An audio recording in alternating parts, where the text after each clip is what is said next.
Welcome to the Startup Pregnant podcast, where we talk to creative leaders about what it means to be an entrepreneur and a parent. I'm your host, Sarah K. Peck. Hey everybody, I am Sarah Peck. I'm the host of the show, and I'm the person that gets to interview all of these amazing women.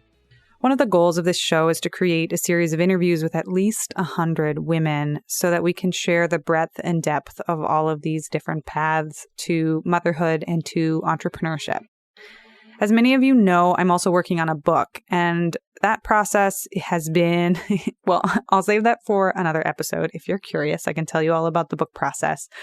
But part of the research for the book has been interviewing people. And as I was interviewing all of these different women, I started to realize, okay, this needs to be out loud in a place where people can listen in, because I'm getting so much out of these interviews, and I just think that other people would love to listen in as well.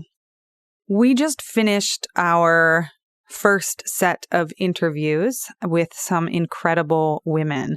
And if you've had a chance to take a listen, I would love to know what you think. So feel free to comment on our blog at startuppregnant.com or send us a note and let us know what your response is. I've heard from many, many women already, and my email inbox is going a little bit nuts, but in the best way possible.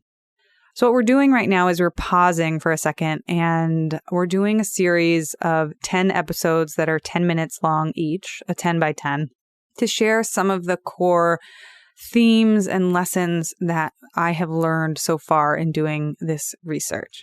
So I hope you enjoy this break in between our long form interviews. Every day over the next 10 days, I'm going to be releasing a 10-minute episode, and these episodes will focus on the 10 themes of Startup Pregnant. So with that said, I'll kick it off with number 1.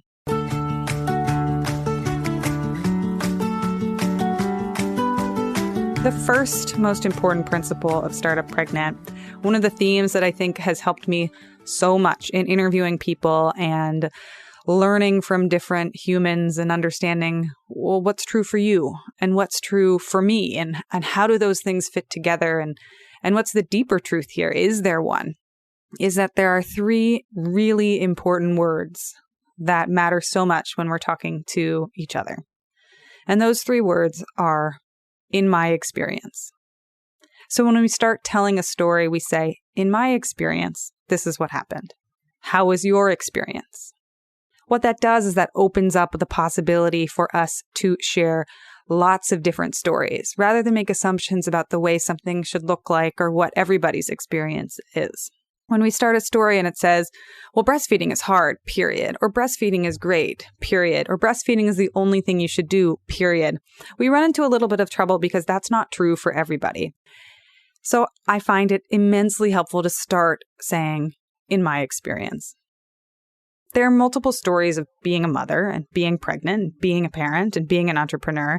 And one of the hardest things I think to do is to embrace these multiple understandings and perspectives. It's a lot easier cognitively to take your choice and then say that that's the right choice and it's the only story that exists. There's actually a reason for this, which I find so fascinating.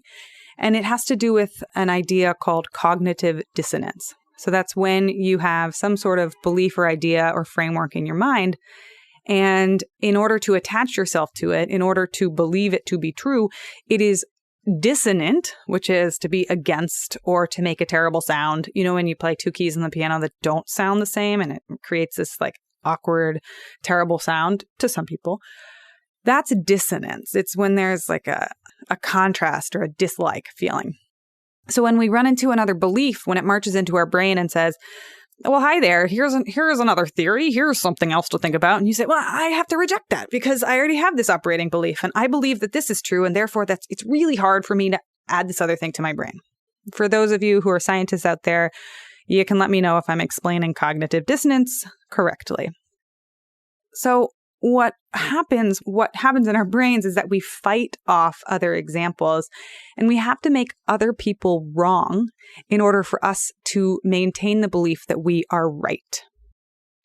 So I'll use breastfeeding as an example because it's an easy one, I think, to start with. But if we say that one is good and the other is bad, Or more subtly, when we realize that we've made a decision. For example, there's a parent who cannot breastfeed for one reason or another and ends up using formula because of her working situation, et cetera. And she chooses that paradigm, we're going to go through and make that right in the way that we can. And then somebody else who chooses breastfeeding and has been told formula is bad is going to make that right in her brain, his or her brain, however they can. And it's going to be hard to see the other as something that's also possible. Does that make sense? I hope I'm explaining that well. The harder thing to do and the challenge for us emotionally and intellectually is to make space to hold multiple truths at the same time.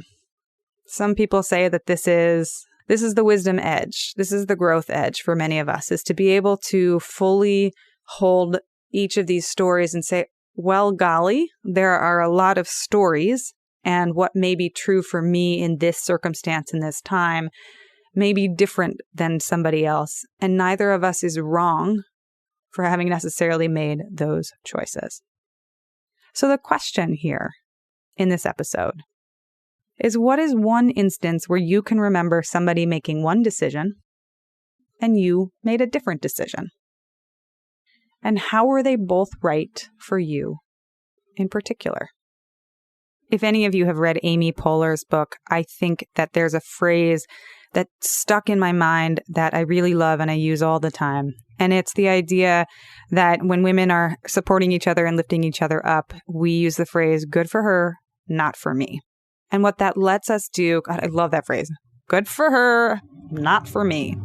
What that lets us do is, instead of trying to stuff us all into one narrative or one archetype or one idea of what womanhood looks like, what being a person looks like, what being a parent looks like. Should you work? Should you not work? Should you breastfeed? Should you not breastfeed? Do you go to daycare? Do you use a nanny? Do you stay at home? Instead of putting us into these different parameters and saying that there's a right and there's a wrong, what we say instead is, great, you made that decision. That is great for you, right? Like, you made the best decision for you and your circumstances. And I know about myself that that's not the decision that I would choose. But I don't have to say that because I wouldn't choose that, you are therefore incorrect or wrong in some way for choosing that thing. So it's a phrase that helps me all the time. Good for you, not for me. And it's just like when we choose what we eat or what we don't eat. Good for you, not for me. And in my own words, it's in my experience. It's the most generous place to start the conversation. This first value, truth, story of Startup Pregnant, the first theme that I've run across that has helped me immensely in this research, is the idea that we operate first from our individual experiences. And when we use the phrase, in my experience, it becomes a much more generous conversation and a way for us to begin understanding each other. So thank you so much for listening. I hope that this first nugget made sense and you enjoyed listening to it. I would love to hear about your experience of using this phrase. How does it sit with you? What does it make you think of? Leave a comment over on our blog at startuppregnant.com. We have a post for every single episode, so you can go leave a comment there or feel free to send us a note. And as always, we love it when you hit subscribe and leave us a review, because that makes a world of difference in helping spread this podcast and share it with women who want to hear about it. Women and men and co-parents and everybody that might want to listen to this podcast. So thanks so much for being here, and I will see you on the next episode. We are going to go over 10 different themes that I have learned from Startup Pregnant and doing all of this research. We'll have 10 episodes. They'll be 10 minutes each, and you can take a listen wherever you listen to podcasts. Thanks so much. I'll see you on the next episode. Thank you so much for listening to this episode of the Startup Pregnant podcast. If you have a question or a comment about the show, head to startuppregnant.com for all of the show notes, episode quotes, and more. We have weekly blog posts and a lot of bonus resources all over at startuppregnant.com. If you want to support the show, the best thing you can do right now is hit subscribe and then leave us a review. And if you'd like to become a sponsor, go to startuppregnant.com/sponsors to find out more. Thank you so much, and I'll see you on the next episode.